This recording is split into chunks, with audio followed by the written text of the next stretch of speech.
make sure everything is situated and I'm actually showing up live. Hopefully you're seeing this. And because there's this weird delay, of course, in the live streams. Okay, yeah, don't do that. So, yeah, I'm a bit out of practice here with live streams. This is something I want to get to actually doing on a regular, every pretty much once a week. I got to figure out what time and what day and time I want to do them. But I do enjoy live streams. I just used to do them all the time 10 years ago with a craft beer group. We used to go live every Friday night.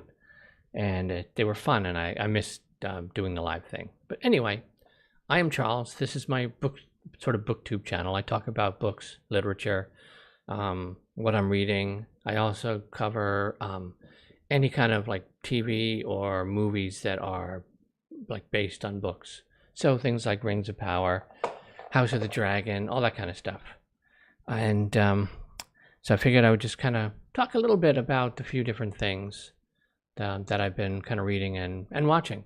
So most of you who are new to the channel, probably the algorithm finally posted some of my Rings of Power videos, so welcome aboard. And I've got quite a bit more to say about the Rings of Power. There's one more episode to go until the season finishes, and we will see how that I'm not even sure how they're going to wrap up season 1, like what's going to be the big finale moment.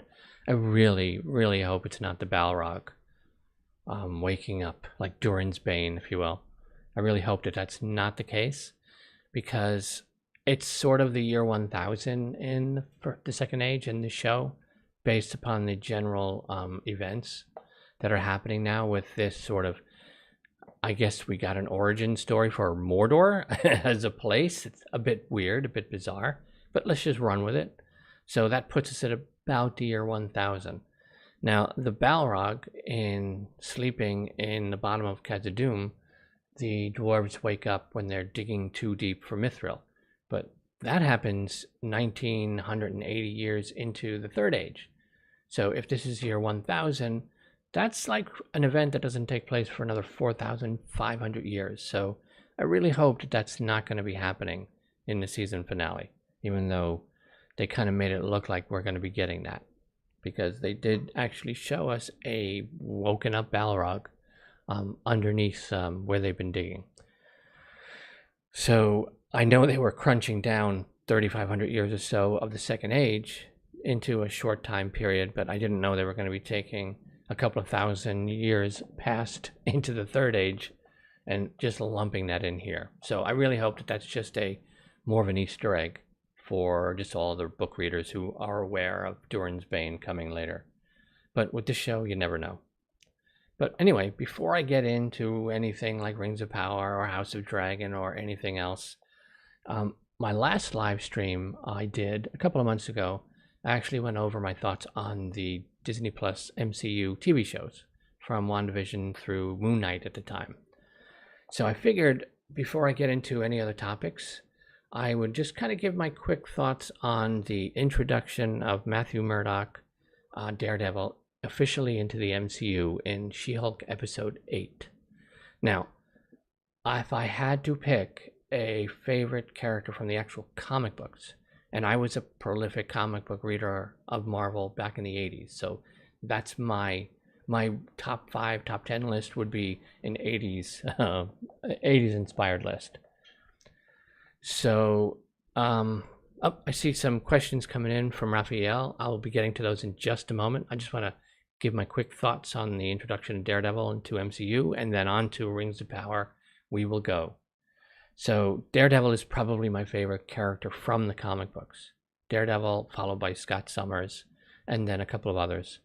Now, we learned from the season finale of Hawkeye, when we had Vincent D'Onofrio's Wilson Fisk, Kingpin, that in the MCU he's a bit leveled up in terms of his physical prowess.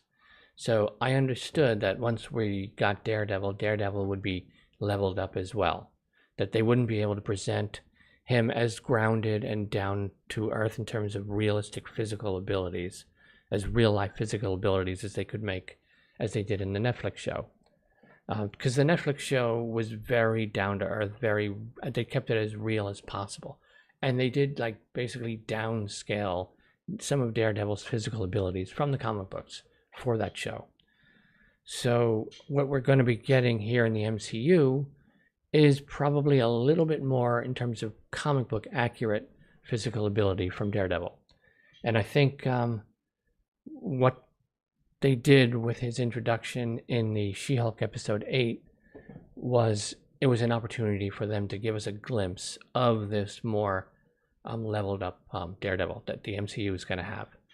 And do I think She-Hulk is a good show? No, I do not, unfortunately. Am I enjoying it? Yes, I am. Because as soon as I realized what they were going for in episode 1, I just shut my brain off in a sense. I realized, okay, this was not going to be an Alan McBeal, like Boston Legal level of smart show. It was just going to be dumb and stupid and really campy and a bit over the top. So I just rolled with it. And Tatiana Maslany is just one of my favorite actresses. If you've never seen Orphan Black, she is absolutely brilliant in that show. And I highly, highly recommend you give it a watch. It's a sort of, I don't know how to describe it, sci-fi urban fantasy-esque thing where there's clones and things like that involved. And it's one of my favorite shows. It's definitely in my top 10 favorite shows of all time, and made so because of Tatiana Maslany's performance. So now, as far as what did I think we were going to get from Daredevil in this show, I think they actually did a surprisingly decent job of introducing him. They did a good job with Matt Murdock as a lawyer. You know, it was a nice callback to, you know, him on the Netflix show, showing his just general legal prowess. They made it as very quick as possible, of course, because the show doesn't want to actually waste its time on the lawyer part of it. But he was the only character so far in the show who's actually talked to Jen in a legitimate, straightforward way, giving her good advice. And I like the dynamic between Charlie and Tatiana. I thought they clicked very well together on screen. And again, as far as Daredevil's physical abilities, yes, you can see that they're leveled up. Him like scaling down the side of the parking garage with ease, that's a bit much more comic book accurate. See, this Ben Affleck Daredevil movie, not a good movie. Director's cut, a pretty decent movie. But the original cut, not a good movie. But the Daredevil part of it, how they showed the Daredevil skill set, they actually, from what I remember, it's been years and years since I've seen it, they did a really good job of showing like how Daredevil is in the comics in terms of physical ability. So I expect we're going to get a bit more of that. A comic book style, comic book level, accurate Daredevil in terms of physical ability. I will miss the nitty-gritty, down-to-earth version in the Netflix shows. I kind of get the feeling they're going to be ultimately treating the Netflix versions of all these characters as a multiverse variant version of all these people, and not the 616 Earth. That's my main guess is how they're going to handle this. So yes, it's still the same characters, but it's our Earth's version of them. So anyway, I just wanted to kind of touch base with that first. So now I want to just get to the chat, because I know Raphael's got a bunch of comments and questions in here. So, could the Balrog's awakening have stemmed from the great Orodruan eruption in the show? Could Morgoth's evil creatures have awakened with this sign, similar to Minas Morgul's sign of the Two Towers? Well, there's been a lot of like shaking and rumbling in Khazad-dûm throughout the season. And we already had the partial mine collapse earlier. So I think the Balrog has been stirring already. And we're just now getting a look at him, where they finally dug to where it's disturbing him. But just from the rumblings that we've seen throughout the season, I think he's already been awake, or waking up at least. And it wouldn't surprise me. I mean, Khazad-dûm's a bit far away from Mount Doom.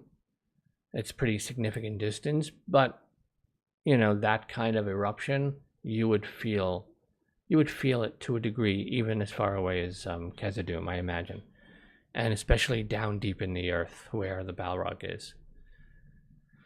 So, but yes, imagine the eruption of Mount Doom, whatever other like creatures that were shaped by Morgoth or Sauron in the past, if they're still lurking somewhere, will probably begin to show up. I expect the wargs or whatever that we've seen footprints of, they're going to begin making their way to Mordor, if that's not already where they were going. Because if you've been following the Harfoots like journey, because in episode 5 they kept cutting to the map with the Harfoots and showing their kind of like footprints going down. The Harfoots have been traveling from like northern Middle Earth, like Greenwood, what later becomes Mirkwood, up there. They've been traveling to, at the end of episode 5 and now at the beginning of episode 7, they're right near Mordor. If you look in episode 5, there's a scene where Nori's family, their cart is like stuck in sort of a swampy, and there's like bugs and everything all over. So that's most likely the Nandalf, which is just to the west of what becomes later known as the Dead Marshes. So they're in that general area. They're in the area where Gollum is guiding Frodo and Sam towards the Morgul Pass. So they're closer to where the Black Gate will be, but they're just in that general vicinity, not too far away from Mordor, which is why we see some just small damage from the eruption where they end up coming to, because there's some of those pits. So just the very, very farthest bits of the eruption made it even that far. So I thought it was a bit odd that suddenly, hey, there's the Greenwood Forest, like right there. Somehow they can still see the Greenwood Forest, even though that would be, what, a good 500 miles or so north of where they are at this point. So I'd be really surprised if they could see that. That was a little kind of, didn't make sense in the episode. But yeah, but I think the Balrog was already waking up because we had those rumblings in throughout the season. Okay, next from Raphael. Did Muriel's blindness open some innate dormant ability to see the future? Will she be a mix of blind seer of Thebes and Perseus and Cassandra of Troy? I don't know. She's nothing like that in the books, though. In the show, they've already given her visions or supposed visions from the Palantir. So, I mean, I could see them going that route where now that she's been blinded, maybe she'll start just picking up those visions from an oracular sense. So that would be an interesting thing to do with her character, to go that route. Since she can't look in the Palantir anymore to see any potential future visions, you know, having her gain the oracle abilities, that's a very like traditional old school kind of myth like mechanism used to give like special sight. You have them first lose their physical sight. We've seen that in a bunch of stories. I don't want to spoil some, but that's a common like mythical thing to happen. So that would be interesting. That's actually a pretty good idea. In terms of what this show is doing, everything's possible. So that would be maybe an interesting way to go if she stays blind. I'd be very surprised if she actually stays blind, since like I mentioned on Steve's like live stream that he just had earlier today, you know, she was like blasted in the face like Galadriel was with a pyroclastic cloud of death, and she was fine. And just a few embers fall from a beam, and now she's suddenly blind. So it was a little silly. So I would be surprised if she actually stays blind. So, but we'll see. It definitely opens up the door and makes her vulnerable when she returns to Numenor, and gives Pharazôn an opportunity to begin making some political power moves, which they've done a horrible job at setting up and laying the groundwork for what's to come there politically. I mean, just bizarrely, they just fumbled the ball in every single like place where they should be doing legitimate legwork to be setting up future events. They're just like, no, it's just people doing things, nothing of any importance, nothing building to anything. So, but I like that idea that she could kind of gain oracular abilities now. Like, since she can't look in the Palantir anymore, now she can maybe just receive visions from it. So next up, Do you think Theo will become a future Nazgul? That is what I've thought since the beginning, that Theo is going to end up becoming one of the Nazgul. We don't know yet, like, who is his father, and I suspect Arendir is his father, so he's half elven. If you've noticed, they've kept his ears covered. The whole series so far. I don't think you've seen a shot of his ears at all. He's got that sort of bowl haircut that keeps his ears covered all the time. So I'm wondering if that's going to be one of the reveals that the show does, that his ears are pointed and Arendir is his father. Now, you could look at it as, since Bronwyn was from the other village, so why is she in this village now? And is it because she got pregnant from the elf and that's frowned upon, so she kind of left and came to this village after Theo was born and his hair was grown long enough for his ears to be covered? But you would think maybe that, but then Arendir didn't even know she was from that other village, so that doesn't seem to be the case. Or they're just dumb writers and didn't think that Arendir should know she was from that village, if that's the way they're going to go. Or maybe Arendir doesn't know it's his kid. Who knows? But it wouldn't surprise me. Now, if he is half-elven, then to me, he's either got to die or he's going to become a ringwraith, because there isn't a fourth half-elven bloodline in Middle-earth. There's only the three. If there was a fourth bloodline, its descendants, it would eventually stand out and people would take notice. So, yeah, that's what I've thought since pretty much episode 1. The moment he grabbed that sword, is he's going to end up becoming a Nazgul. But who knows?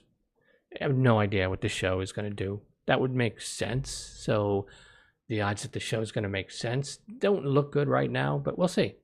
We'll see.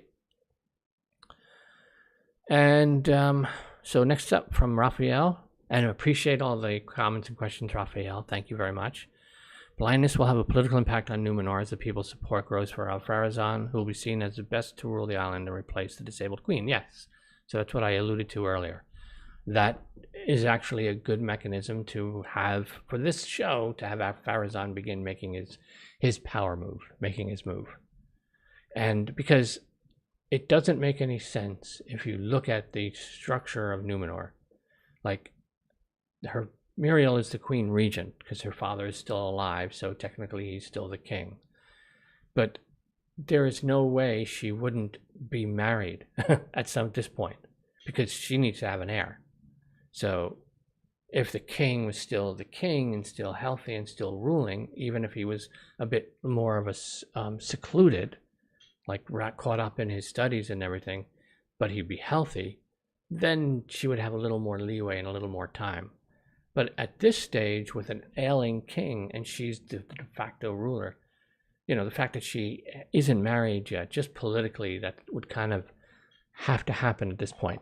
I mean, just looking at the Rings of Power, it's just that necessity and causes so much strife in a kingdom because of what the matches that are forced upon people that aren't necessarily the best for those people or for the realm.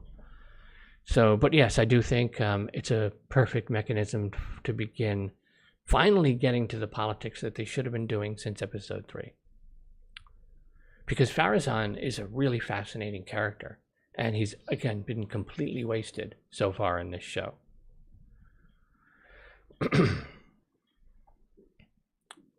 So, let's see. And will she have the clairvoyance, contrast, but her warnings will not be taken seriously.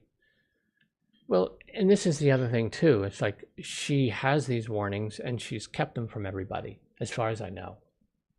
Hold on here. You know, she's kept them from people. So is Galadriel the first one she shared them with? I mean, it's hard to say. There's 2 political factions in Numenor. There's the predominant one, which is the Kingsmen, which is Farazan is kind of the de facto head of that sort of ideological group. And they've turned their backs on Valinor. They've turned their backs on the gods. They're jealous and envious of the elves. They don't hate the elves. They're not afraid the elves are going to take their jobs, like it's that South Park episode. That was like the dumbest thing I think I've seen in a long time. But they're envious and jealous of the immortality that the elves possess. And that's what the Kingsmen strive for, that. And they're trying to find a way to accomplish that immortality for themselves. And they're the growing and ideological faction in Numenor. And Elendil is one of the leaders of the faithful, who keep to the old ways, who honor Valinor, who honor the elves, keep the friendships, keep the their subservience to the gods. They honor how Numenor is supposed to be and how it once was. Which, again, having Elendil say the past is dead is the last person in Numenor who would ever say that. Pharazôn would say the past is dead, and we have to move forward and forge this new Numenor. That's what he's trying to do. So I can see, once Muriel actually begins talking about the dangers of everything that's coming, I could see Pharazôn then using her blindness and then trying to whisper in people's ears that she's afraid and she's frail, and that it's time for proper leadership, all that stuff. So whether we'll get any of that here in the final episode of the season, or was Numenor sailing back, with the Numenorians sailing back to Numenor, was that it for them? I imagine they should at least arrive back in Numenor. So it'll be interesting to see. Maybe they'll arrive back in Numenor and things will kind of settle in, and then Pharazôn will start working. Maybe they'll arrive back in Numenor and they'll find Pharazôn seated on the throne and a self-proclaimed king. We have, again, no idea with this show and these writers where they're going to go and what they're going to do with this. So it's, again, really, really hard to say. I don't know where the Harfoot story is going. We've left all the Harfoots behind at this point, except for the four of them. The four of them are off to catch back up to the stranger. So I would be very, very surprised if Sadoc Burrows survives much longer, to be honest. Because somebody of importance, if you will, has to get killed in this show at some point. We've had the one Numenorian guy, Isildur's friend, die. But that's really, is that about it so far? Is that really about it? And even he was just, we only saw him a couple of times. He wasn't much of a real meaningful character. Should have been, he should have been. They should have done the work to build up Isildur. Isildur, to me, should have been probably the main Numenorian character in this series because of who he, the role he ends up playing and what he accomplishes later. But they're going the, Isildur is dead route, Now, I was not a fan of, in the Two Towers film, when they had Aragorn go over the cliff and they thought he was dead. I was not a fan of that. I thought it was totally unnecessary. Now, I understand why they did it in the movie, because it's meant to show that in such little time, Aragorn has gained a level of such importance to these people. He's kind of woken Gandalf, with Gandalf's help, mainly Gandalf, but Gandalf and Aragorn have woken Rohan up from its slumber. And they're looking to Aragorn for leadership. Even Theoden is looking to Aragorn. So by having Aragorn fall off the cliff and everyone thinking he's dead, it's psychologically, it's the movie laying in how important Aragorn is now to the story itself, to the movie, to the survivability of the humans. And it's showing the humans how important they realize Aragorn is and how much hope he's given them in such a short time. So it's, you take the hope away and then, Aragorn's alive and the hope is restored. And then that kind of fortifies them to be ready for the siege and the attack on Helm's Deep. So I understand from the movie perspective of why they did it, because it served a purpose for the film. Still don't like it as a book reader. I thought it was just a dumb, creating fake drama for fake drama's reasons. But it has a legitimate purpose in the movie, for the movie's sake. It has a legitimate purpose that works for. having Isildur believed dead is just stupid. It's just absolutely dumb. Because it doesn't really serve any purpose other than to turn Elendil. This is Elendil the Tall, one of the greatest of men who's ever lived in the entire history of the world of Arda. One of the greatest warriors, the greatest leaders of men who's ever lived. And they've turned him into Sniffles McGee. That's what the Rings of Power has turned Elendil into, Sniffles McGee. Because if you saw him crying there in the Rings of Power, near the end, when he's realizes Isildur's dead, if you have closed captions on, it actually literally says Sniffles. That's the closed caption for when Elendil is crying, thinking his son is dead. It said Sniffles. So it's like Sniffles McGee. That's what they've done to Elendil. It's just like, the show. I just want to, I don't know, I want to laugh or cry. I don't know. It's just, this show just drives me crazy. It's just like, you've watched some of my videos. You see just how frustrating it is, because it could have been so good. It really could have been so good. But, okay, so are mystics the evil version of the three wise men? Both stories speak of heavenly bodies guiding sages to their god. Now, yes, I think this is their attempt at maybe sort of Christian allegory, or the dark, twisted version of it. Because there are three of them. They've the fallen star, and they're a guy looking for where it came down. And now the question here is, who are these people? They clearly don't seem to be human, because the first one there is wielding magic. And they don't appear to be elves, because, you don't really have evil elves roaming around. Adar, who's created for the show, is a rare exception. Even the dark elves, if you will, not dark elves, but even the elves who turned out to be bad people, like in the first age, they weren't like evil as in dark, evil people, like turned to evilness, like turned to Morgoth or Sauron.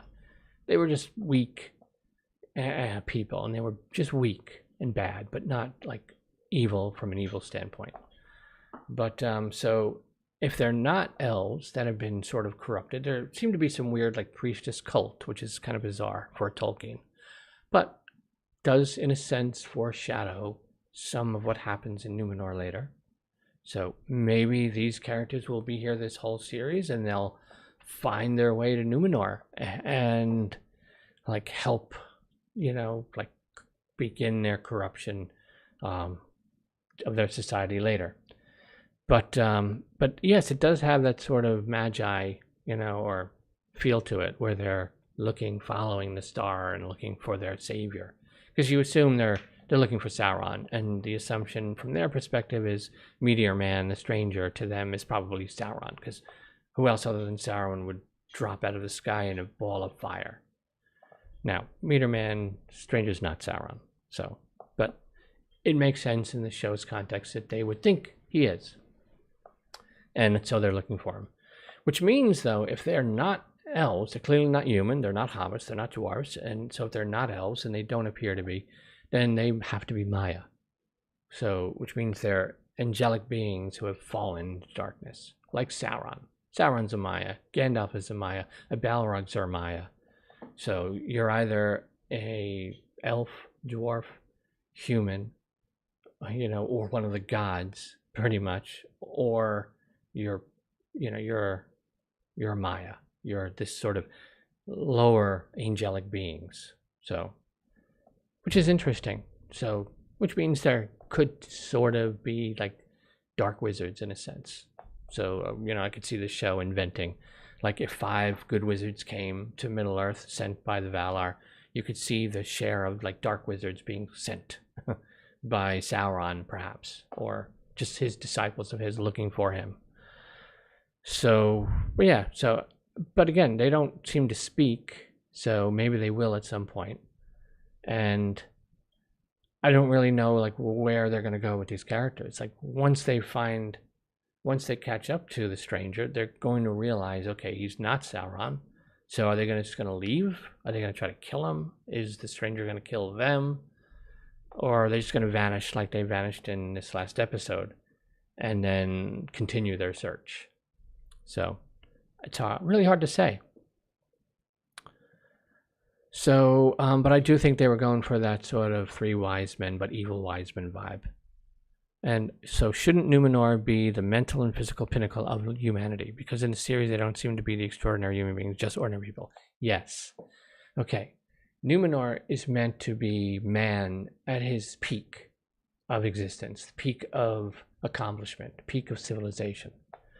So just think of like go back to the old Cecil B. DeMille movies, like Ben-Hur, like Charlton Heston, Cecil B. DeMille stuff, like Ben-Hur, and even 10 Commandments, and just look at the scope of like Egypt and things on that show, or just how like in Egypt and Jerusalem and everything was on that show. I mean, like the Pharaoh building his city, like Ramses building his city. That's the scale and scope of Numenor. That's what Numenor is meant to look like.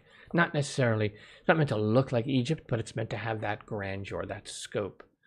And just think of the Vatican, right? And that when you enter that whole gigantic courtyard as you're heading towards, was it St. Peter's? Just think of the scale of that. And then think of the town square in Numenor, which is the size of like a tennis court. You know, it's like, what is that? It's tiny.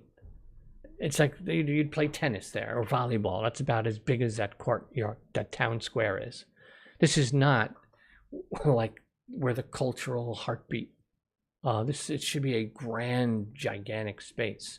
You know, even just think of any old European city. Like I mentioned this in one of my videos. Just think of the size of like that sort of town center, that open, vast area where there'd be a fountain and statues and things like that. You know, this is what we should be seeing. There's this courtyard, and then there's an alleyway, and they've like filmed the alley from like multiple different angles to make you think it's different parts of the city. At least that's kind of the impression you get watching this thing. So, and just like they've given no other like etherealness or otherworldly or alienness to the elves, there's nothing that makes the elves stand out other than Spock ears. I mentioned that before too. The Numenorians are very physically very big and strong people. They age a lot slower. They live a lot longer. Like the average Numenorian probably lives around 400 years. So much, much longer than the humans in the Southlands, like Bronwyn's village. They would have your average human lifespan. But the Numenorians, yeah, again, they would live for like 400 years. And they would be like, just imagine you, like yourself, like hanging out with the Los Angeles Lakers. Just think of the size disparity between professional basketball players and you or me. That's what the Numenorians are like. That's their physical prowesses. They're that big, like 6'6" to 7'6". Elendil is meant to be like 7'11". Even Galadriel is meant to be 6'4". And, you know, Morph Clark, I think, is like 5'3". And they've done no camera work, like with, forgetting the terminology now, but, you know, where you can place people to make them look bigger or look taller than they really are.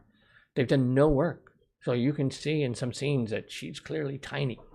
And she's meant to be, like, have great stature. Like, Halbrand is presenting as a just Southlander human, like someone from Bronwyn's, the Tir Harad village area. The Numenorian should tower over him.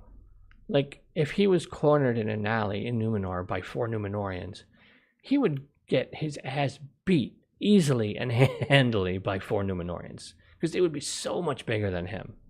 And it's another thing, I just don't understand how this show has put no effort at all into the physical aspects of all these different peoples and societies. Like, if you have, like we had Elendil and Galadriel and Arondir and Bronwyn, like all kind of standing there. All 4 of these people should be very distinctly different from each other. Even the 2 elves, you would know, okay, that's a Numenorian, that's a Southlander, that's a high Noldor elf, That's just a sylvan elf, and that's and that's a regular human as well. You would know. There'd be no doubt which one's the Numenorian, which one not only are which ones are elves, but which one is a like a Noldor elf. They would Galadriel stands out even among the elves. The elves stand out amongst the humans. The Numenorians as humans stand out amongst the rest of the humans. And there is nothing at all in this show, no effort whatsoever to make any of these physical disparities or sort of ethereal differences. They didn't do any work. It's just, you wouldn't know who was who. You would have no idea. Like, you wouldn't even know Galadriel was an elf if you didn't see. Like, if you weren't just blatantly told she was. And she, of course, wasn't running up a sword and leaping into the air like she's in the Matrix. But, but just physically, there's nothing that really would indicate she's an elf at all. So, just big and bizarre, just really strange. These are, no matter what you might think of just the writing of the story, these are just unforced errors that shouldn't be happening, separate from whether it's a good or bad story. It's just no effort, no real legitimate effort into crafting these different societies and making them feel alive and unique. Like I mentioned in one of my earlier videos as well, like there's nothing in Tir Harad that speaks of its culture. Like there's not a sign, there's not a flag, there's not a banner. Bronwyn has this nice blue dress. Everyone else is like drab. It's like, and even the Numenorians, it's like everyone went to like the Universal gift shop and all bought the same shirt off the rack. It's like, no, nothing unique, nothing with style or culture or identity. And even like Eregion, it should be like the cultural heartbeat of Middle-earth. Like Lindon, to go back to the elves for a moment, Lindon is the high court. Like that's where the high king is. That's where all the high lords of the Noldorian houses. That's where they all are. That's austere. There's protocol there. You would have that's where historians would come perhaps to like chronicle the great works of the high king. But Eregion, where Celebrimbor is, that's where the poets would go, the playwrights, the artists, the painters, the sculptors, the musicians. That's where they would all go, because Celebrimbor is the master craftsman of the Second Age. He's renowned for his skill as an artisan. So smiths would come there to try to apprentice. That's where that would be the cultural heartbeat. You have elves, you have Noldor, you have Sylvan, you have Sindarin would be there. You have the dwarves from Khazad-dûm, a bunch have come down to work with Celebrimbor, and he's got, I forget the name of them, the like Gwaithal Edain or something. He's got this basically posse, this inner circle of craftsmen, of elven craftsmen who works with him. And this is a very interesting and cultural and lively place. Like, if for those who may know Manhattan in New York City, like Linden would be Wall Street, City Hall, Eregion would be the village, East and West, East and Greenwich Village. That would be Eregion. That's what it should be like. And again, we got beautiful establishing shots of each location. And then just Celebrimbor at tea in a room, afternoon tea. That's all we get from the character the entire season. He's chilling at afternoon tea. Not one single moment showing this elf at his craft, showing his drive and commitment and passion and determination, trying to match the achievements of his grandfather, showing him feeling the crushing weight of being the grandson of the greatest elf who's ever lived, what that does to him and how that drives him, and how there's just something out of reach, that he just can't break through that last creative barrier, setting up what makes him vulnerable to Sauron in disguise when Sauron comes disguised and begins to work on him and manipulate him. It's why he wouldn't trust him at first, but he's just so caught up in trying to live up to his grandfather's name that he becomes manipulatable. And the show hasn't done not 1 minute, not one single minute setting who this person is up, because he's critical to this whole story. And how do you waste an entire season and not spend even 1 minute, not 30 seconds, on this elf at his craft. It's like, I just don't understand. Again, this is senseless mistakes on the part of this show. Anyway, let's see. What do we got here? So, shouldn't Newman? Yes, I already covered that. So, and even in the politics of Numenor, like Galadriel has spent her entire life at court. She was born in Valinor, during the years of the trees. So she grew up around the literal gods who built the world, and she tutored under a couple of them, like I think Yvanya and maybe Aule, I think it might have been. She tutored under them. She was taught by them, whether it's magic, crafts, wisdom, knowledge, lore, you name it.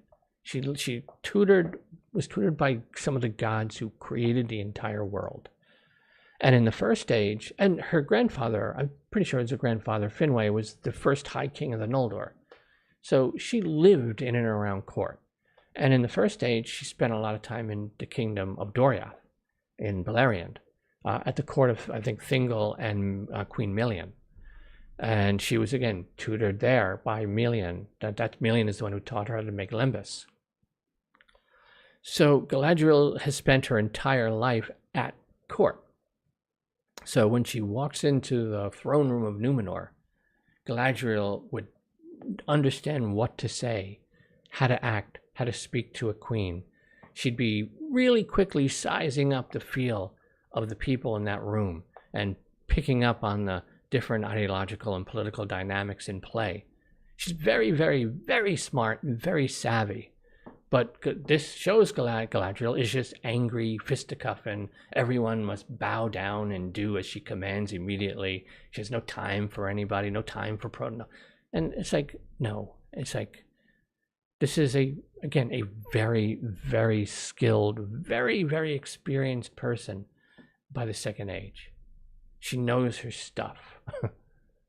And but not in this show. She's just completely insufferable, absolutely, utterly insufferable as a character. And what a waste. What a waste of, one of my all-time favorite fantasy characters. I'd say Galadriel, definitely top 5 favorite fantasy characters, period, ever, of any book I've ever read. She's in my top 5, maybe even my top 3. But, and it's sad to see this being done to this character by these writers. And I don't, nothing against Morfydd Clark. She's playing the role she was given to play, and she's giving it her all, but it's just unfortunate that she hasn't been given Galadriel to play. She's been given this character that's just called Galadriel. So, and, I'm not going to take anything out on any of the actors or anything, because, again, they play the scripts they've been given, and it's their job. They need to make money and they need to eat. So I don't begrudge them. But it's just very disappointing as someone who's read Tolkien since I was a kid.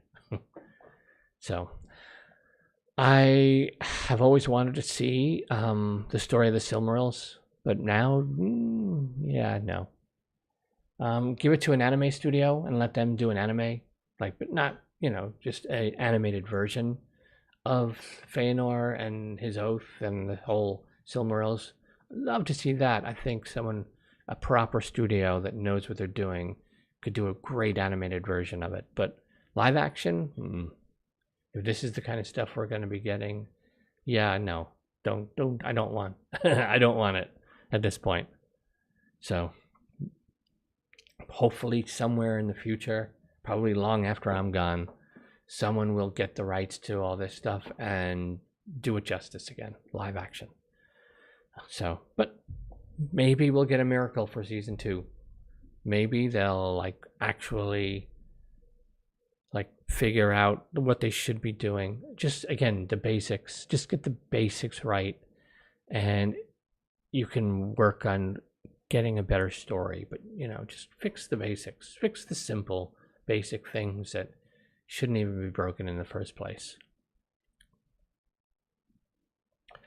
So, just a second here.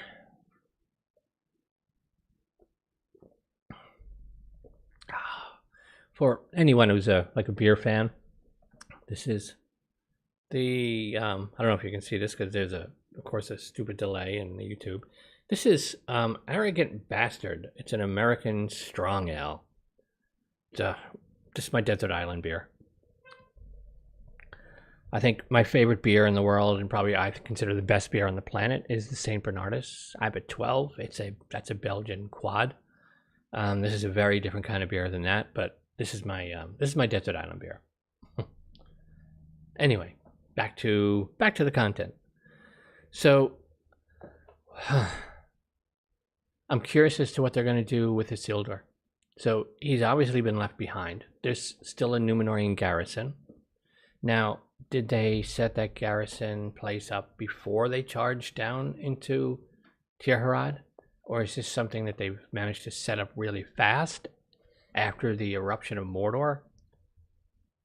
And I don't know. Again, the show doesn't bother telling us, things like that. I mean, it doesn't bother telling us that Adar escaped. We just later see that, oh, he's no longer in custody. That was like my sister hasn't read any Tolkien. She loves the Lord of the Rings movies. She loves the Hobbit trilogy as well, and she's enjoying the show. She's actually enjoying what the show's doing. She has her gripes. She tears apart the things that deserve tearing apart, like Halbrand being so injured only an elf can heal him, so he gets on his horse to begin a 1,000-mile journey to an elf healer, which means if he can get on his horse and ride for 1,000 miles, he's probably not so injured he needs an elf to heal him. That level of stupidity, my sister calls that kind of stuff out right away. But she as a, whether you'd call a normie, I think is one of the terms, someone who doesn't know the source material, she enjoys the show because she likes fantasy. So she can roll with what they give. She doesn't know what they're doing wrong, what they're breaking, what they're changing. To her, she doesn't know any of that stuff. So she's just taking it as is. And she generally likes it. But she does recognize when the show is being really, really dumb.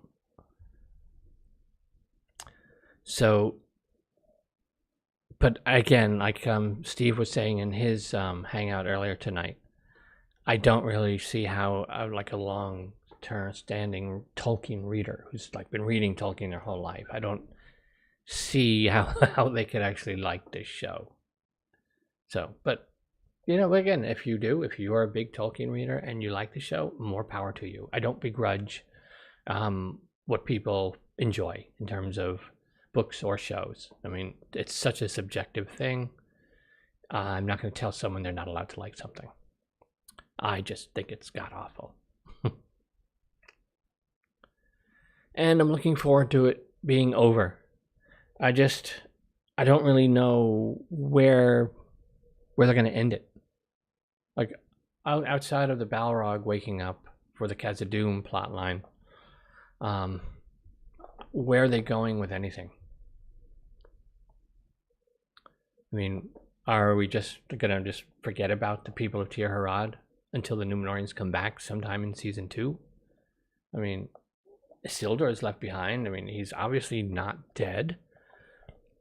So I'm guessing he'll be a major part of the final episode. So it's just a matter of where is he going to go? Is he going to come out? I'm assuming when the building crashed down on him, he actually ended up falling through the floor and into one of the York tunnels, and that's how he survived. That would be my guess. And is he going to find his way to the Númenórean garrison? Or if it was set up after the fact, he wouldn't even know about it. So he wouldn't even know where to go.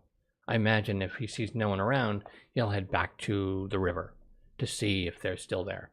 That would make the most sense. So, or is he going to find the garrison, and then is he then going to lead the survivors of Tirharad? Was it they were mentioning going to an abandoned Númenórean colony down, was it the Peligir or whatever river that leads down into the bay, which is where the ships would have sailed up from out of the sea. Bronwyn mentioned that they were thinking of going there, so maybe Isildur is going to catch up to them at the garrison and then lead them all there. maybe that's where they're gonna, how their season 1 might end for them, with Isildur taking the lead as they leave and head towards that place that, if they knew about it in the first place, why they didn't just go there the moment the town next door was destroyed and they saw their first orc.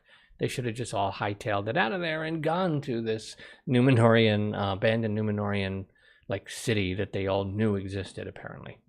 So again, the level of stupidity on this show just boggles the mind sometimes. But I could see that, like Isildur kind of just taking a de facto leadership role, because I don't know who they left in charge of this Numenorian garrison. I imagine there's a captain or something, but Isildur doesn't have any rank. But since he is the son of Elendil, and Elendil is a Numenorian lord, he's like the head of a noble house, you would think Isildur could pull some weight in as the heir to a noble house. So, and descendants of one of the former kings of Numenor, so they have that bloodline. So we'll see. I mean, that would be an interesting, I guess, thing to do with Isildur, is have him just out of necessity step up and take a leadership role to kind of lead these people away from danger. So I would like to see that, since they've decided to leave Isildur behind for now. So we'll see. No idea, again, what going to be happening with the elves in Lindon. This whole like trees dying, the elves are dying for some bizarre reason, because they suddenly need the light of a Silmaril, down for who knows why, that they haven't needed it before. I mean, the Silmarils have been lost for quite a while at this point.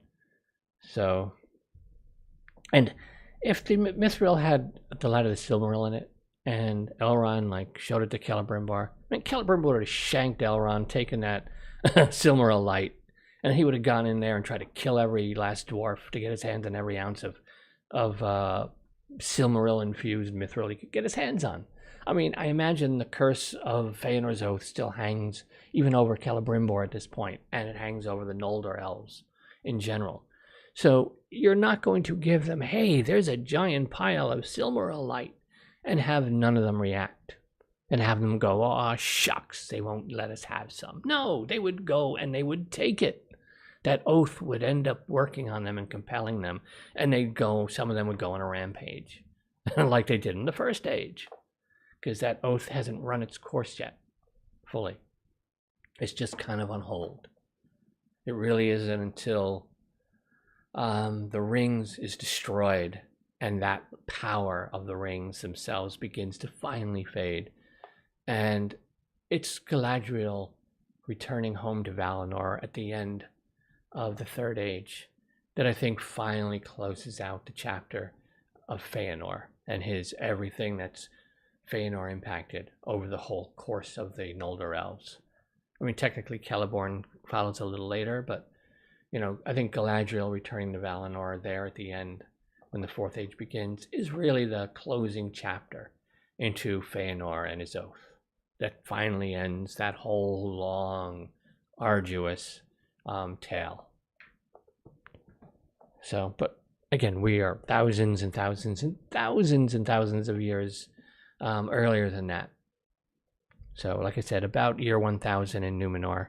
I mean, in Second Age, even though Miriel isn't born till the year 3117, so how we have Numenorians not born for 2,000 years running around in the year 1000 is just something we're supposed to ignore, because there isn't 2,000 more years left of the Second Age in this show, because they're just going to condense all those 2,000 years down into probably maybe 10 years or 20 years, maybe. We'll see. We'll see what they do.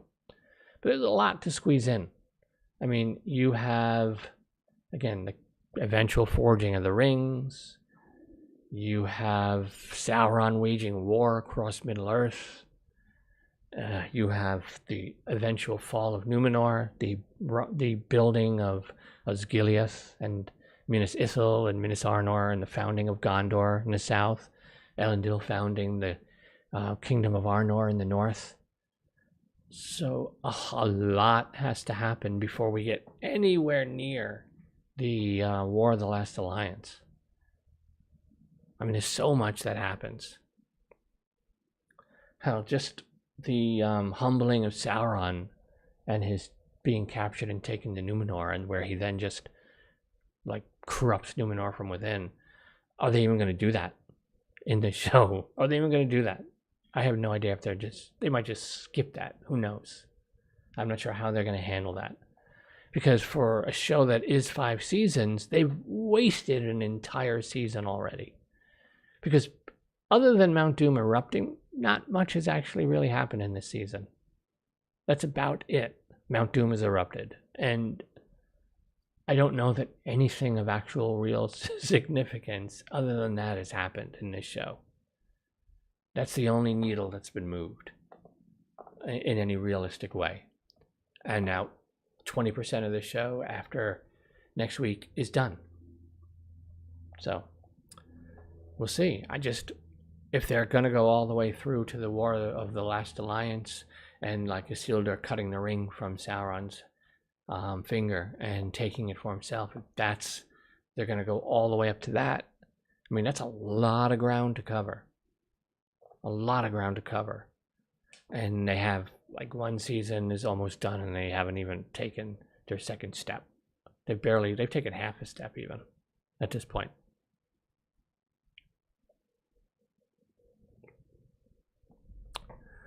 Okay, Alpha. I may not know much of the lore, but even as a fantasy story fan, there are so many inconsistencies with this story. There are, and this is another thing too. It's like they sometimes seem to forget what some of the things that have happened in the show. It's just really, really strange. Everything's so disjointed and disconnected. Hey, out of commission, how you doing? Everything's oh, Tyler. Okay. I didn't realize that was your name. Everything is just really disjointed in this show so far. We have all these disparate storylines, and there's nothing interconnecting them at all yet in this show. Like nothing. So, and you would think that by the end of season 1, we would start having some threads coming together. But again, we have 1 episode left. Maybe they'll surprise us. The whole Harfoot storyline just makes no sense because they can't actually interact with anybody else on this show because there's no written record of there being hobbits in the Second Age. So if the Harfoots do interact with anybody, those hobbits that do are going to get killed because they have to die, or the people they interact with are going to have to die. Otherwise, there would be a written record of them. So it is really weird and self-indulgent to put an entire subplot that has to happen in complete isolation from everything else.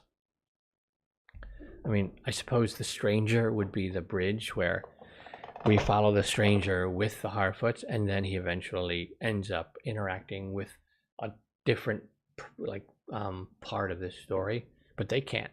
So again, it's just, what are they going to do with some of these characters for 5 seasons?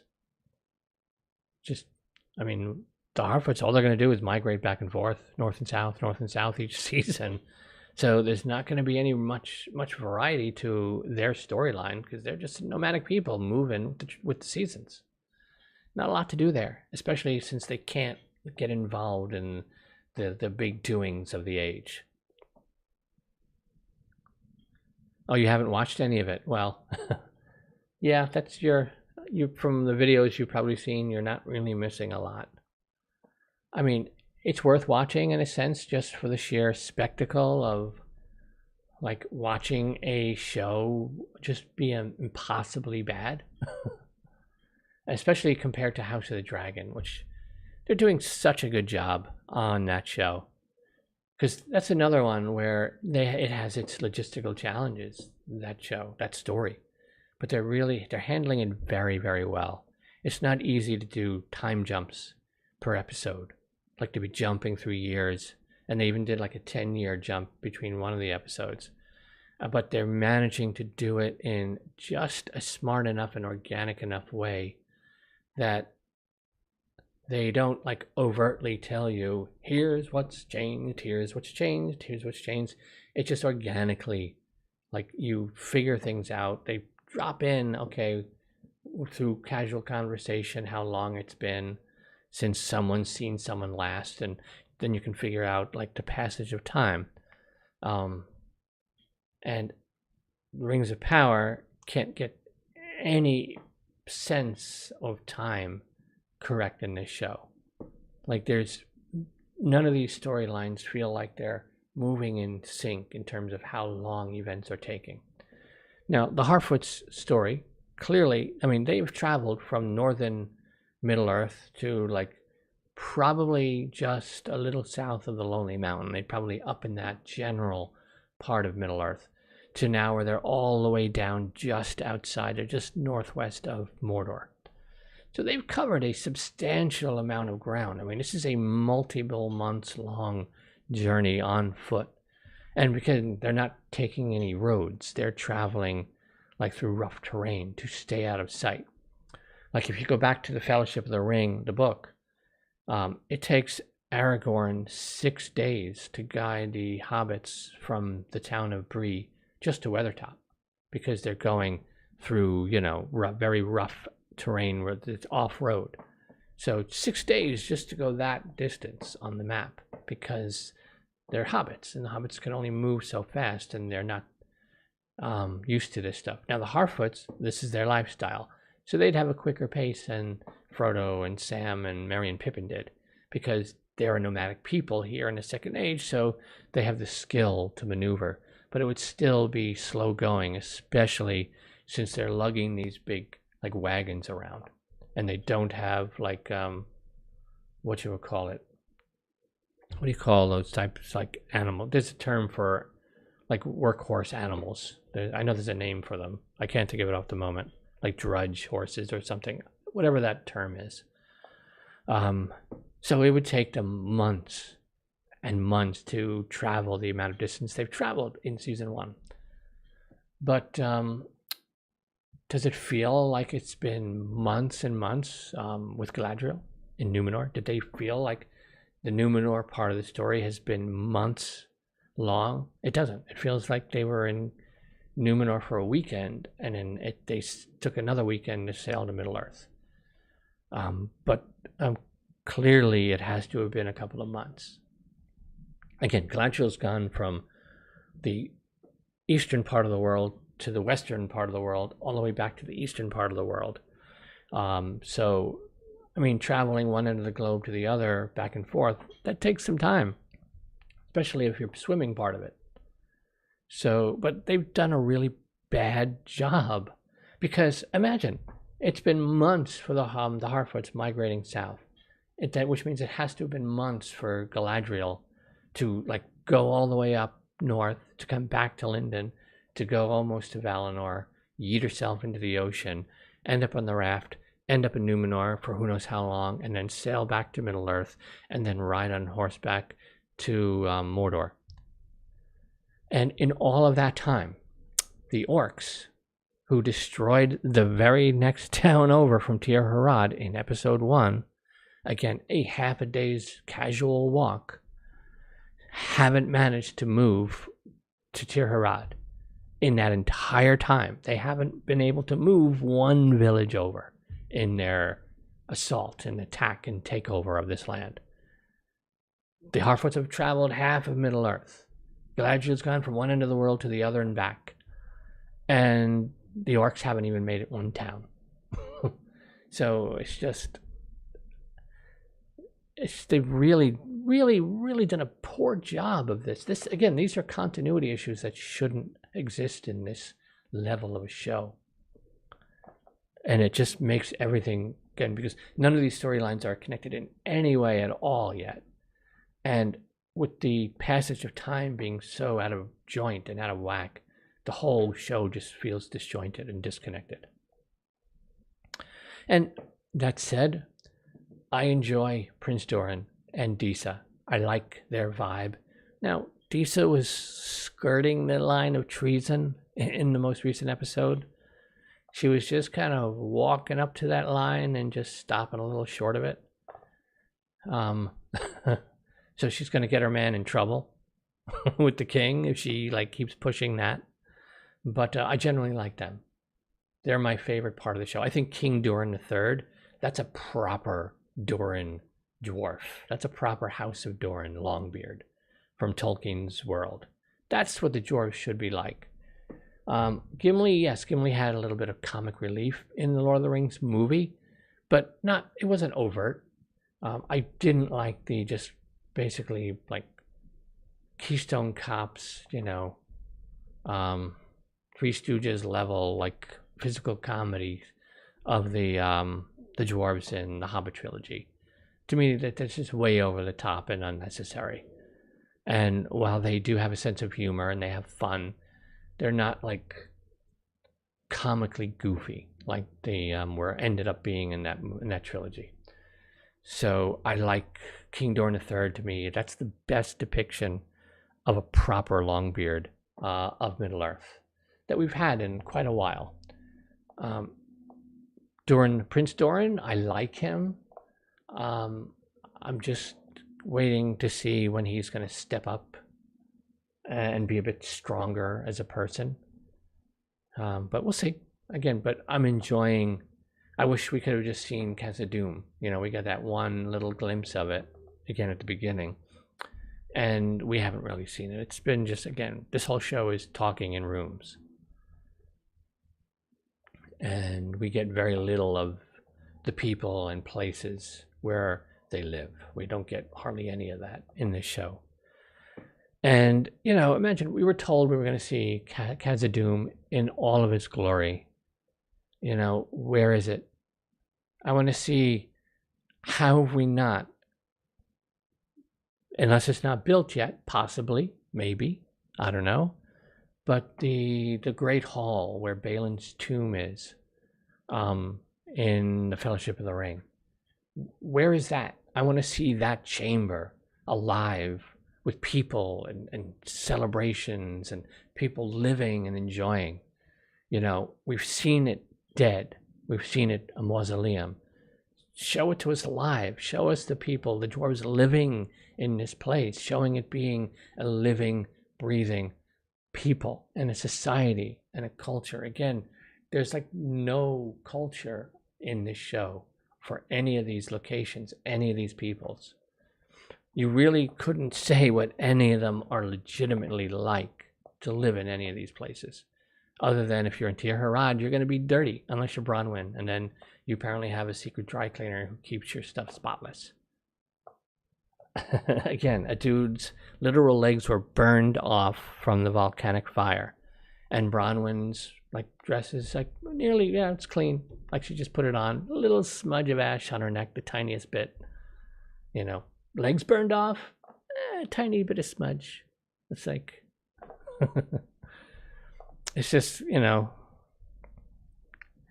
again, these are unforced errors, show that shouldn't happen, should not happen. So I really hope they start fixing things for the second season. Now, I have stayed out of how the showrunners and the whole marketing and all that stuff. I don't care about that. I think it's the stupidest thing in the world to pay the most money for an intellectual property that comes with tens of millions of built-in fans, and then you immediately just tell all those tens of million fans that they're evil and they should get lost. A really bizarre business model, but that's kind of the marketing angle these days that a lot of Hollywood does, sadly. So just produce a good story and you'll get your audience. Tolkien fans want to see Tolkien, and they don't want to see something that isn't Tolkien that you paid money to just call Tolkien. But we'll see. I mean, I don't know. I don't know. I don't have high hopes. I don't really know what's going to happen and how do you end the season? Like what's the big, other than the Sauron reveal, which are they even going to overtly do, or are they just going to do that, Agnes and WandaVision wink, that letting you know who Sauron is? Now, I would say it should be obvious who Sauron is, but I'm not going to spoil it for those who may not know. But There's a particular character who never answers any question with a legitimate answer, and if you figured out which character that is, it never actually gives a proper answer to anything, then you can probably figure out who it is. But anyway, we'll see if we get an overt like reveal, or if it'll be a nudge nudge wink wink. You getting it, audience? You see? Which, when that happens, I will be doing a video about. Yeah, I'll just save that. So, anyway, let's talk for a minute about House of the Dragon. I don't know if any of you who might be watching this or are watching this later, if you've been watching this, if you're familiar with the story. I have the George R. Martin's Fire and Blood up there, hardcover. Ursula K. Le Guin's Earthsea, complete Earthsea stories in hardcover right next to it. I do have a, is it a top 5? No, top 10 favorite finished fantasy series list video coming soon.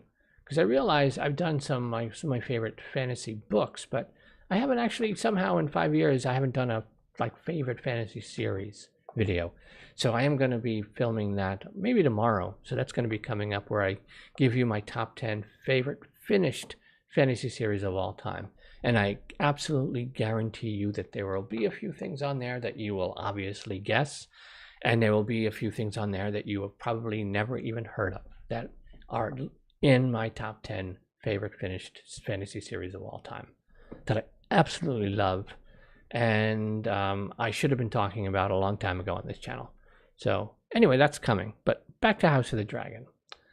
For those who may not be aware, House of the Dragon is one of the stories in Fire and Blood. The HBO was smart enough to try to not just condense that entire histories of the Targaryen house from this point to this point into one, mash it down, but they picked one of the main storylines, and it's this, what's leading to a Targaryen civil war.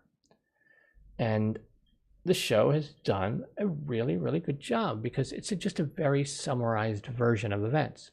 It's Martin's attempt to write a sort of Silmarillion-esque sort of book. And the Fire and Blood is written, I believe, by a maester, and who's an unreliable narrator. And he's basing his narration on 3 different texts written in the past that also are unreliable narrators, each in their own way. So it's an interesting read. That might be frustrating for some people, because you're technically getting 3 different versions that the person writing the book is trying to decide which one he wants to believe is closer to the real version. But you can't even trust what he's saying to you is even accurate about any of the 3 versions he's talking about. So from that perspective, it can be a little frustrating to read, but it can also be fun if you just roll with that.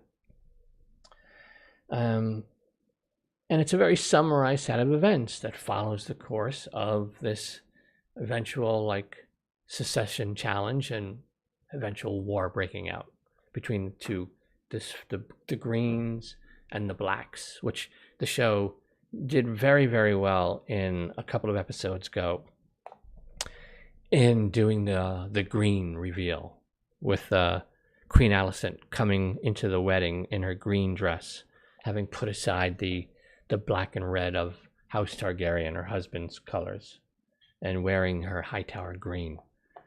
And they've cast the show really, really well, and they've already aged up some major starring characters. They've already aged up the actors, so they've swapped out actors after establishing these characters over 4 or 5 episodes. And that was a massively, massively big gamble to make that leap forward and cast older versions of them, because the younger actresses, particularly that played Rhaenyra Targaryen and Alicent Hightower, did such a fantastic job at those characters. So it was a really risky move. That was the first make or break of House of the Dragon, is would the change to the older actresses playing these characters, would it work? And it has. We've had 2 episodes, I think, now with the older versions of them, and they've both settled into each role really, really well. And this show is just filled with intrigue and political machinations and just high stakes players and fascinating characters. I mean, more happens, I think, in one House of the Dragon episode than has happened in 7 episodes of The Rings of Power so far. And Paddy Considine, who I've known more as a comedic kind of actor. He's plays one of the cops in, is it Top Fuzz? Hot Fuzz, the was it Edgar Wright film? Hysterical movie. He's one of the cops in the town there. So to see him playing King Viserys Targaryen, and just really just nailing that role, because Viserys is a good man who probably never should have been king. He's a little too weak to be king, but he's a good man at heart, and he just wants his family to get along. And he's made some poor decisions that are going to lead to some pretty tragic results later. But he's really doing such a good job because they're aging him each episode, and his body is breaking down bit by bit as he gets older, and he has these infections that he can't his body resists healing, and he's just getting more tired and more worn out from just his health failing and the weight of being king. And part of him, he can see what's coming, but he's just doing his best to try to just live in denial and just hoping it'll somehow work itself out. And Matt Smith as Daemon Targaryen, I don't think you could have cast a better actor to play Daemon Targaryen than Matt Smith. Matt Smith is the 11th Doctor, my favorite Doctor of all time. I never thought the 4th Doctor would ever be dethroned, ever. Tom Baker was my Doctor, because Doctor Who started airing here in the US when I was a kid with the start of the 4th Doctor's run. That's when we got to start watching the show. So I grew up to the 4th Doctor, and then from there on. And I never in a million years expected anyone would come along and knock Tom Baker out of the top spot. And Matt Smith did. And he is just absolutely brilliant as Daemon Targaryen. Daemon is the king's younger brother, for those who aren't aware of the story. And Daemon's a wild card. Daemon is just, he's arrogant, but he loves his family with a passion, but he just can't help himself. He's just one of those people that he's just, if there's buttons to be pushed, he can't help but push them. It's just in his nature. He's going to push those buttons and see how people react, because he just can't help it. And he has a very different way of dealing with grief and dealing with anger, dealing with ambition. And he's kind of a wild card, and you never really know what he's going to do. And he's just always on the edge. But his love of his family is what the part that's able to keep him as grounded as long as he can. But I love how they've already established, if I used to work in this company, this home textile company in New York City, way back in the day. I ran the IT department there. This is Manhattan. And there was a vice president, really cool guy, Roger. And he would wear his suit to work every day, go up to his office, take his suit jacket off and put it on the back of his chair. And he never wore the suit jacket while at work, unless he was meeting with a customer, a client was coming in to look at new merchandise. He put his suit on. So the only other time that man put his suit jacket on in the office, when he was actually still working in the middle of the day, is everybody knew someone's getting fired. Because the owners of the company made this poor guy, this vice president, be the one who fired people because they didn't want to deal with it. So everybody knew, uh-oh, Roger's got his jacket on. Someone's getting fired, right?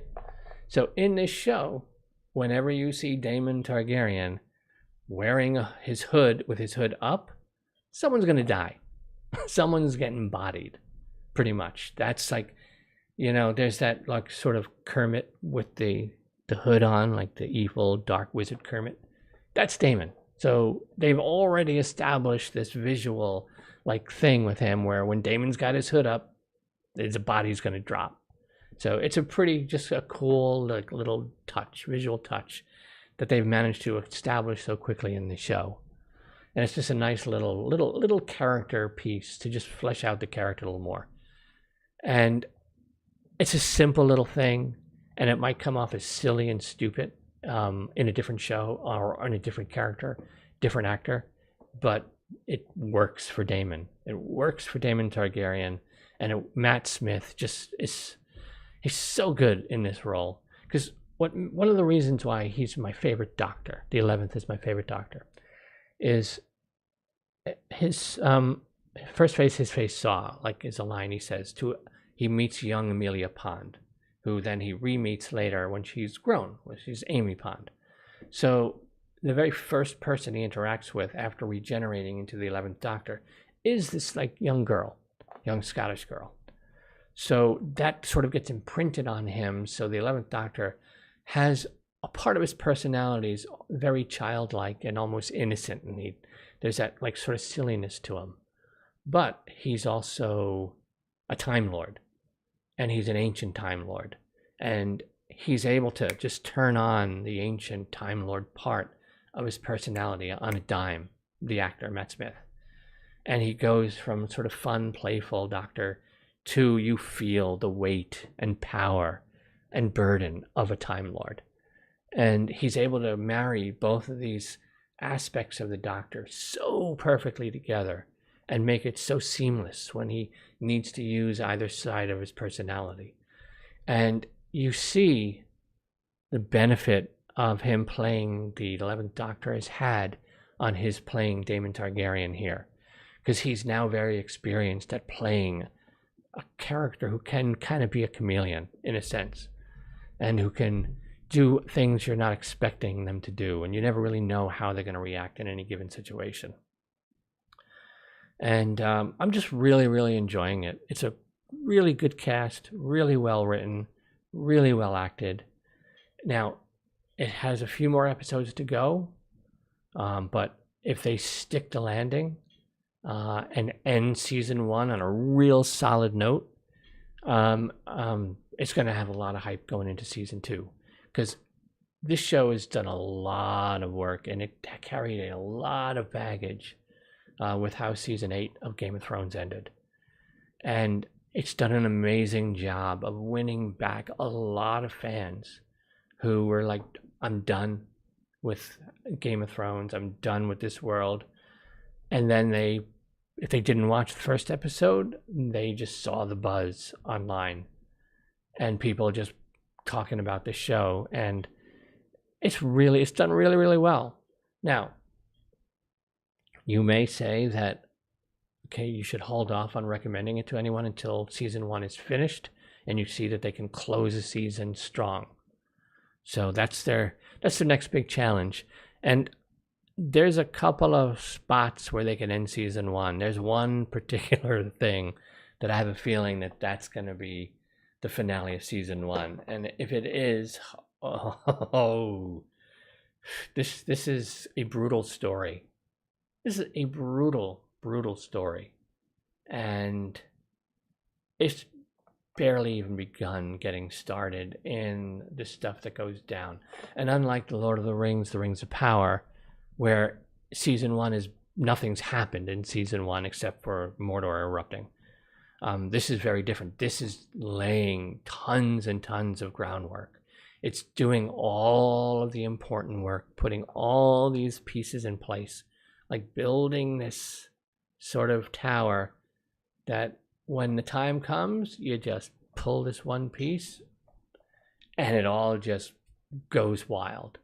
And this show is doing a really great job of building up towards what's coming.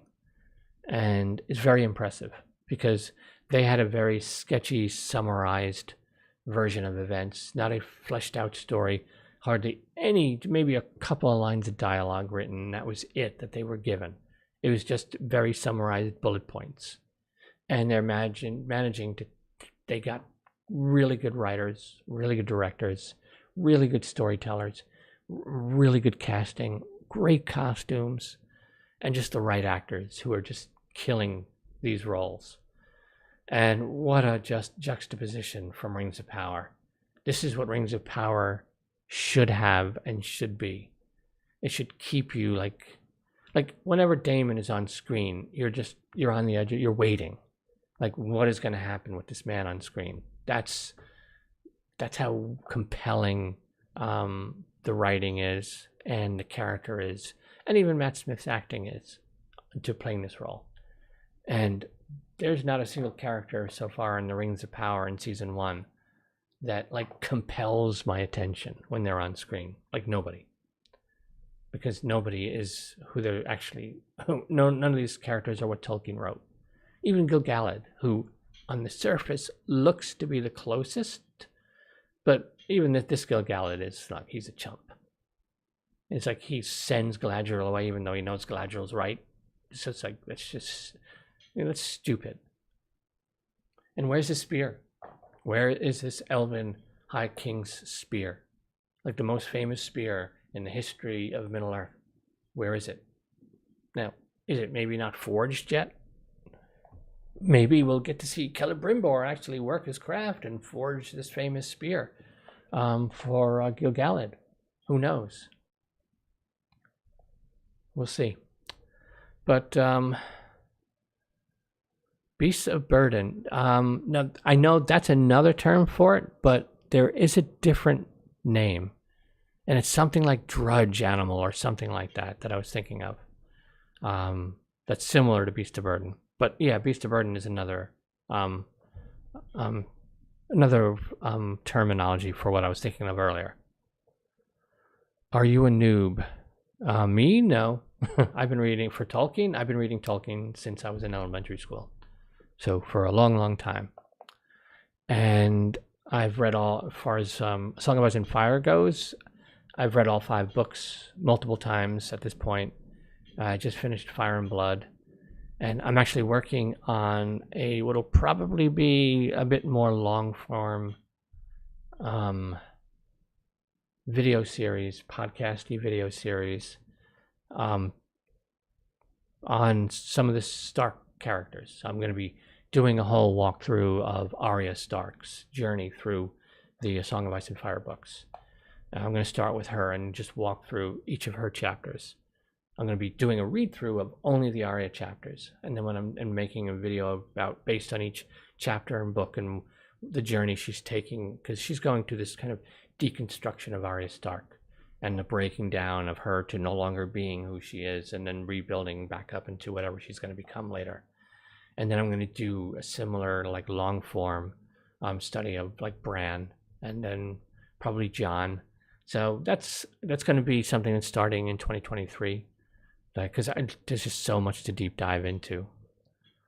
Thank you, Reading This Life. Welcome. I'm glad you made it. Yeah, it was kind of a shock. Steve Donahue gave me a very generous shout out last month when I was at 891 subscribers. And that just put me over 1,000. And then my last couple of Rings of Power videos, just YouTube algorithm picked them up. And just at the right time, I guess. It was a combination of both of those things. So I'm pretty happy. I was hoping to hit 1,000 subscribers by the end of the year and hoping to maybe get monetized by the end of next year. But I just got monetized this morning. So that's pretty cool. There's been something weird with monetization today, so I probably don't even have monetization turned on in this stream. I didn't even think about that. I don't even know how to do it at this point because it's so brand new to me. But thank you very much. It's really, it's pretty wild, just, when your channel suddenly gets noticed. But I'm having fun. This is, again, from my perspective, primarily a booktube channel where my focus is on literature, mainly sci-fi and fantasy. But not just, for me, it'll be sci-fi and fantasy books, but I also like to talk about these books when they're adapted into like live action, whether it's TV or movie. I like just the whole sci-fi sort of fantasy and sort of comic book related stuff as well. That's all interconnected in terms of, adapted story in one way or another. And I have been on for an hour and a half. Holy crap. I didn't realize how long it was. I didn't realize it was 10 o'clock already. So I think I am going to be pretty much wrapping it up here. A big, big thank you to everyone who was here live and watched, and for all your comments in the chat. Thank you very much. I appreciate each and every one of you. To everyone who subscribed as well, and everyone watching this in the future. I really deeply appreciate each and every one of you who come and watch me talk about this stuff. And to all my new subscribers, welcome aboard. I love sci-fi and fantasy. That's my primary focus on this channel. And I'll be talking about books I'm reading, but I'll also be like doing deep dives into A Song of Ice and Fire, Tolkien's Legendarium. There's a lot of stuff that I've been meaning to do for quite a long time in both of those subjects. And this kind of year has been spent like sort of trying to reorganize and restructure and refocus like what I want to accomplish with this channel. And now that I've suddenly like passed those first like milestones, it's like, it's good that it's happening here as we enter the last quarter of the year, so I can kind of begin to figure out to get into a proper rhythm for this channel. And because I love talking about books, I love talking about stories. And for those of you, check out Reading This Life's channel. She does a live stream most Saturday mornings where it's kind of a small booktuber like get together, where you can find a lot of great booktube channels that are, still small on this, like I'm still on the small side as far as I'm concerned. I mean, to me, you're a small booktube channel, you're a small YouTube channel until you start crossing that 10,000 subscriber threshold. But I've already found like 6 or 7 really wonderful channels from Reading This Life's live streams. So again, the people in the chat here who have channels, go check them out, go watch their stuff, particularly if they're booktubers. Some of the people in the chat are new to me, so I'll be like, if you guys have channels, I'll be checking those out to see if you're there. If they don't, like, I just look forward to talking to you in the comments. And so I will have my top 10 favorite finished fantasy series coming up soon. I'm going to record that tomorrow, so that'll be hopefully up. I doubt it'll be up tomorrow, but maybe it'll be up Monday. And like I said, there'll be series you will expect on there, and there'll be series most of you have never heard of on there. And I look forward to getting that video done and up.